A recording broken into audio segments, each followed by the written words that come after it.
Hello guys, welcome back to the channel. तो आज फिर से आप सभी का स्वागत है एक नए ब्लॉग में।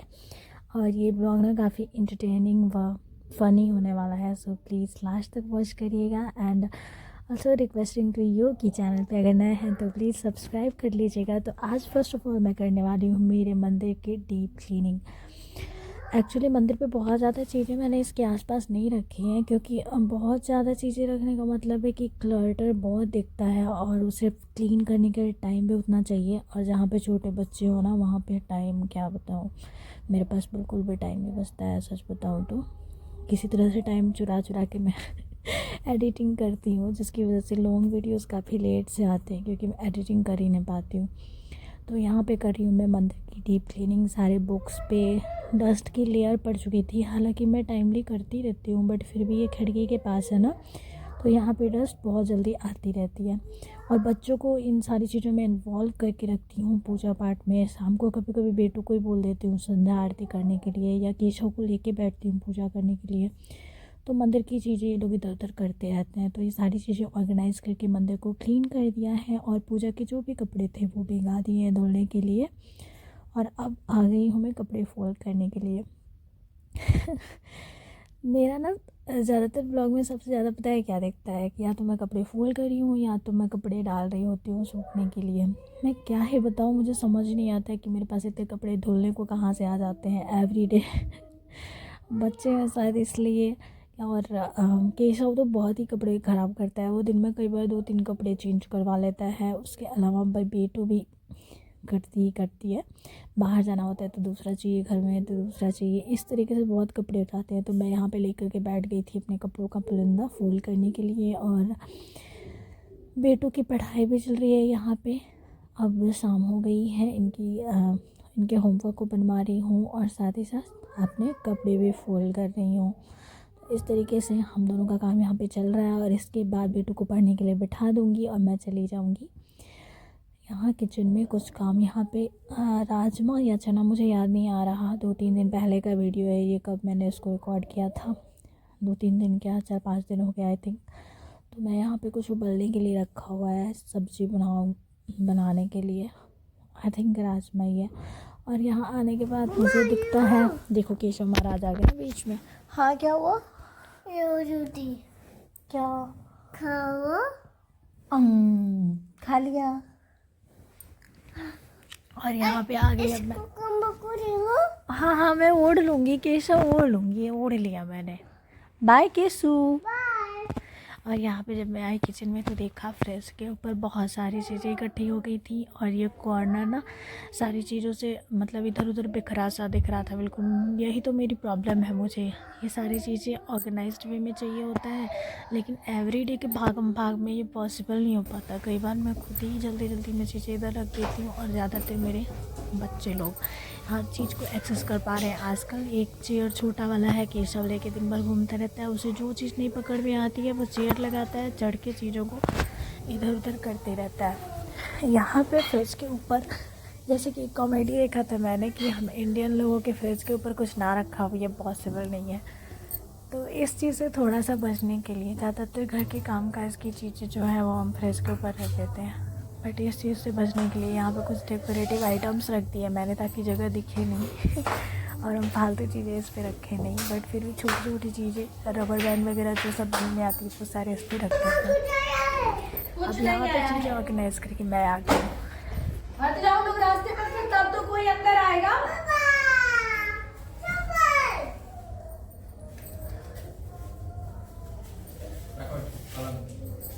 लाओ तो।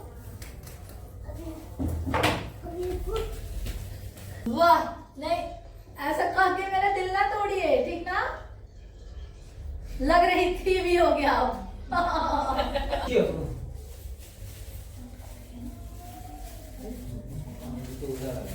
ये मेरी, हाँ ये हमारी वाइफ का है, ये हमारी बेटू का है, ये हमारी बेटू का है।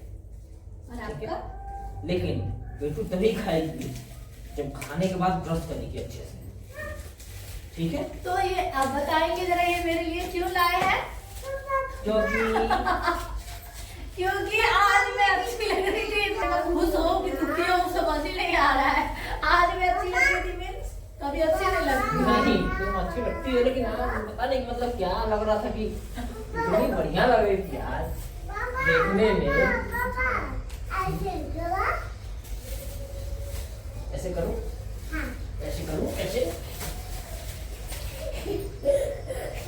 ऐसे करूं। उनसे छोटे ही थे पापा अभी उस टाइम की बात बता रहा हूँ मैं। तो पापा को उस टाइम कैलकुलेट करना आता था। उसको भी आता है, बस स्लो चलती है थोड़ा। पापा तुम टी-शर्ट दे गए हो, उसमें से सिर्फ 1 लिखना है, 0 मार देना है 1 में और यहाँ पे 2 लिख देना है।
नेट ऑफ कर दे क्या? नहीं तो बहुत से काम कंप्लीट हो गए और सब बलून से खेल खेल के खाना खा रहे हैं। और आज डिनर में मैंने चावल बनाया था, क्योंकि हम लोग आज सुबह में भी पनीर पराठा, दोपहर में भी पनीर पराठा, सुबह से रोटी। अच्छा है क्या? नहीं, पनीर वाला नहीं, अब सादा है वो।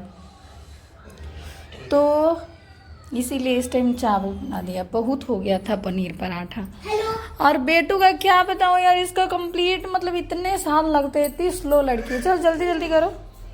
और इधर ये है, ये बेटू के बिना रह नहीं पा रहा है बिल्कुल, मतलब परेशान कर रखा है। क्या बात है, क्या हो गया? ये इसको ना फोन अच्छा लग रहा है ना ही कुछ और अच्छा लग रहा है, इसको बस इसकी दीदी चाहिए खेलने के लिए। तो मैं ना 1 घंटे से पैर दबा रही हूँ, मालिश हो रही है और आदमी कह ही नहीं रहा है कि हो गया छोड़ दो। ठीक है, ऐसे लोगों को तो पैर ही दबाने का मन नहीं करेगा। एक बात बताओ शर्मा जी, फोन मत करिए। एक बात बताऊं, जब मेरी नई नई शादी हुई थी ना, अब पता नहीं कहीं वो देखेंगी तो उनको बुरा लग जाएगा। जब मेरी नई नई शादी हुई थी तो हमारे घर पे एक गेस्ट आई थी, शर्मा जी के साइड की गेस्ट थी, ससुराल के। कौन था वो, अब बताइएगा। कहाँ पे? अब मैं उस टाइम रोज माँ की मालिश किया करती थी रात को, तो आई थी वो, तो मैं माँ का मालिश करने के बाद उनकी मालिश करने लगी यार।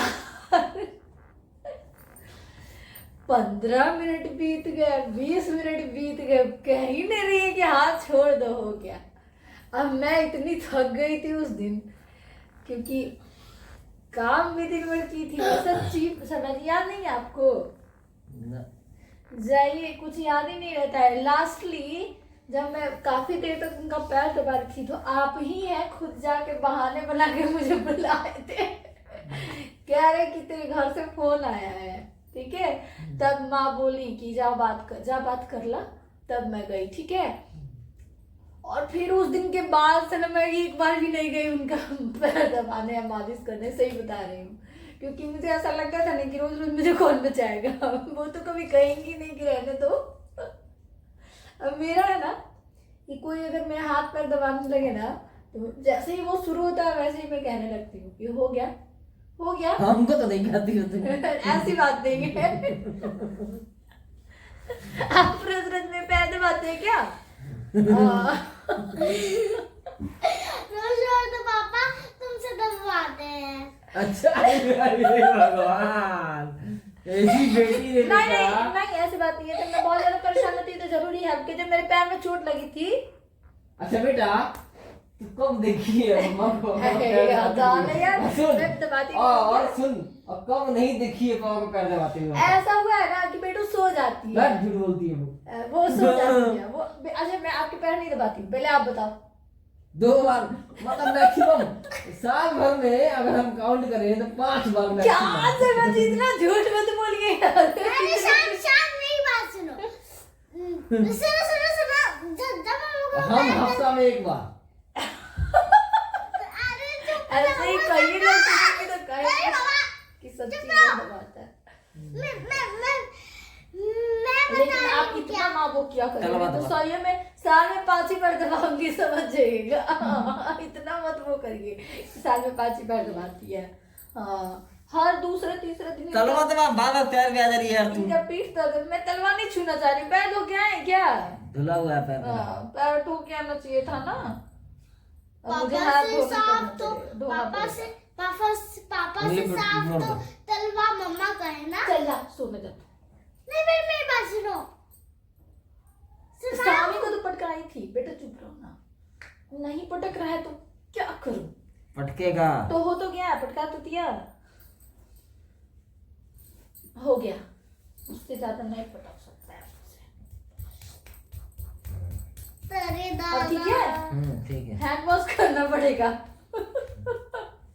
इतना गंदा पैर नहीं है मेरा। ओ ठीक है, लेकिन पैर तो है। कौन सा आप घर में स्लीपर पहन के चलते हैं? एक अंदर स्लीपर पहनना करिए ना। पड़ा हुआ है स्लीपर लेकिन पहनना नहीं। अभी ठंडा जा रही तब देखती हूँ। शाम को पटकाया था ना, इसलिए दोबारा नहीं पटकता। हो गया।